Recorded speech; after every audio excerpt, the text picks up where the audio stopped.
Do you think it's sort of time for the Academy to recognise performances like Andy's?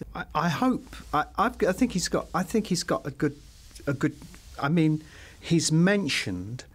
I mean, there isn't a review that hasn't said how kind of wonderful he is. The audiences and critics acknowledge the work. I just don't know if it's a sort of thing that the Academy will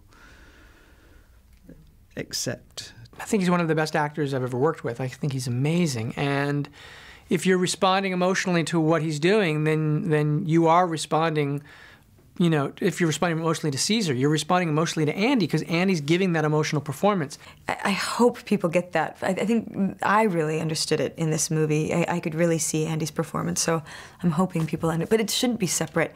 It's Andy. I mean, that is his every nuance, and Matt goes in and watches Andy's footage and says, no, you need to pull that out more. I mean, he's just a great actor. That's one of the things we talked about in post. There'd be moments I constantly pulled up Andy's performance and would say, okay, see, Andy doesn't look only sad here, he also looks angry. And they would say, ah, yes, there's this tension in his eyelid. Okay, well, let us go back, let's see if we can get that tension in. And there was all of this kind of artistry that went into just translating the emotion onto the ape. I just was really impressed how much they were able to really capture Andy's performance. Every single thing his eyes were doing, and you know, I can really see Andy in that.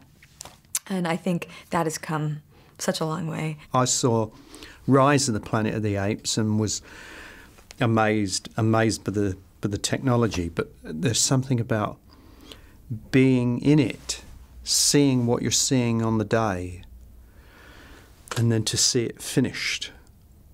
It was, I had to pinch myself. I couldn't quite believe what I was watching. One of the exciting things about this new sort of trajectory of the story is that it's the story from the point of view of the apes, and that Caesar's story feels like a kind of mythic, seminal, early ape history. You know, he's almost like Moses for the apes or something, and that is like a grand archetypical story, and we want to be able to explore that and future generations. The idea is that there's something very exciting about the idea that this all leads to the '68 film, which is so different from Dawn and from Rise. So it means that somehow this world becomes that world, and that journey are the chapters of the story that makes up whatever the future of the franchise will be, I think.